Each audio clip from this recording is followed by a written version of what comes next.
Maggie Wulandari ceritakan kecelakaan yang dialami putranya, Rifki Delta. Ia pun menangis saat tahu motor anaknya terpental hingga menabrak tiang listrik. Seperti apa? Maggie Wulandari syok saat mendapat kabar bahwa putranya, Rifki Delta, alami kecelakaan. Tak main-main, kecelakaan itu mengakibatkan motor Rifki mental hingga menabrak tiang listrik. Dalam kondisi setengah sadar, putra Maggie Wulandari dengan kiwil itu terus memanggil sang ibu.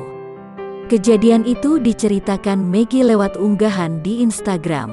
Bismillah, rasa rindu mama ke Rifki @Rifki_Delta membuat mama ingin membagi kisah tentang Rifki. Semoga dari kisah ini bisa jadi introspeksi untuk mama sebagai orang tua dan ada hikmahnya untuk orang lain, tulis Maggie sebagai pembuka ceritanya. Maggie mengaku sebenarnya melarang Rifki untuk pergi belajar kelompok mengingat waktu sudah menjelang maghrib. Namun pada akhirnya ia luluh.